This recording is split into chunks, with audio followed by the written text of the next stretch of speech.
ማለት አለኝ ብለዋለች፣ ግን መገለጫው አልታየባትም። ያ ነገር የድንግልና ምልክት አልታየም። ለማንኛውም አዳምጪ። ሁለታም መተው ልጅ ጠይቀው ነበር ይህን ጥያቄ።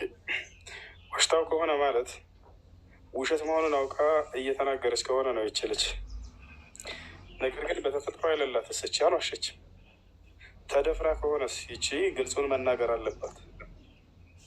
ዋሽታው ከሆነ ማለት ውሸት መሆኑን እያወቀች ይቺ ልጅ እንደሌላት እርግጠኛ ሆና እያወቀች ድንግል ነሽ ብሎ ስጠይቃት አዎ ድንግል ነኝ ብላ ዋሸች። ስለዛች አስመልክቶ መልስ ብቻ ነው፣ ሌላ ነገር አይደለም። አንቺ ስላልሽው አይደለም። ነገር ግን በተፈጥሮዋ ማንም ጋር ተገናኝታ አታውቅም። ይችልች ግን ስታገባ ጊዜ የላትም፣ ደም አልታየባትም። ይች ልጅ ዋሽታለች ወይ ላቻ ችን አይመለከት። ግን የራሷን ላይ ፍልብና ተዳቀጭታ ከዛ ዋሸችው ልጅ እኔ ድንግል ነኝ አለች። ከዛ በኋላ ልክ ሲያገባት ጊዜ ግን ድንግል አይደለች። ታዲያ ሼኹል ኢስላም ኢብኑ ተይሚያ እንዲሁም ኢብኑ ዑሰይሚን ሁለታቸው ምን አሉ? እቺ ሴት ወዳው መፍታት ይችላል አሉ። ከዚያስ የሰጣትን መህር ዋሽተዋለች እና መቀበል ሁሉ ይችላል አሉ። ያው ይሄ ነው መልሱ። ገብቶሻል? አዎ ገብቶኛል። ማለት እኔ ይህን ጥያቄ የጠየቅኩት ያጋጠመኝ ነገር ስላለ ነው እና ለዛ ነው።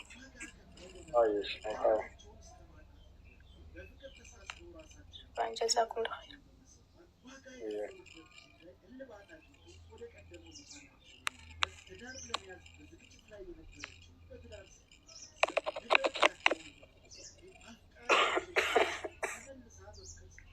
ያጋጠመኝ ነገር አለው። ለማንኛውም እውነተኝነቱ የትዳር መሰረት ነው። በውሸት ላይ የተመሰረተ ትዳር እንደማይጸና አውቁት። በቃ ያለፈ ታሪክ ካለ የጠየቃቸው አትደብቁት። በቃ እንዲህ አይነት ላይፍ አሳልፍ ያለው ገብቷቸዋል አልፏል። ከዚህ በፊት በቃ ከሌለ የለም ብሎ በደፈናው ነው የሚነገረው እንጂ ከእንትና ጋር እንዲሰርቼ ምናምን አትበሉ። ችግር የለም፣ እሱ መናገር አይጠበቅባቸውም። ግን ከሌለ የለም በቃ ያለ ብላ ስለዋሸች ሴት ነው እንጂ የራሷን ላይ ፍቀሽታ እዚያ ጋር የተመለሰው ሌላ ነገር አይደለም። ባል ሚስቱን ሲያገባ ጊዜ እውነቱን ይናገር አሉ ነቢ ሰለላሁ ዐለይሂ ወሰለም። ሚስትም ባሏን በምታገባ ጊዜ እውነቱን ትናገር። አንዱ በሌላው ላይ የትዳር የሚመሰረተው በእውነት ላይ ነው።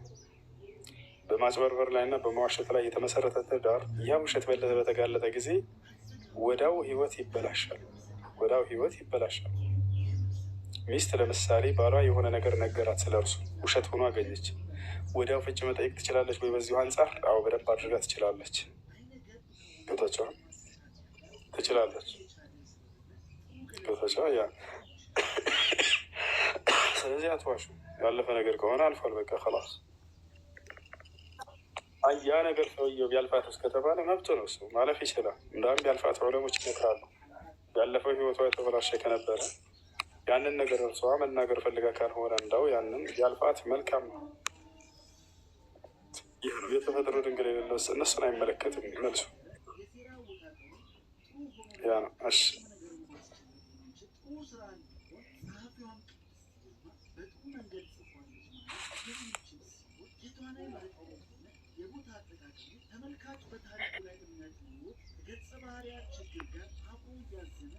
መልሱን ጨረስን። ተሱ በቃ ይበቃሻል። ሌላ አጀንዳ ይዘሽ ነው።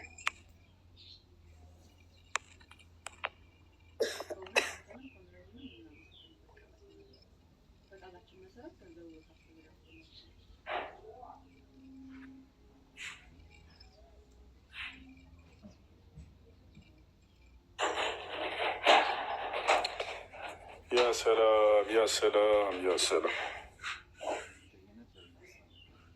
ወንድስ ደም ነው የሚያየት ይላል። ደም አትይ ከአንተ በፊት ከማንም ሰው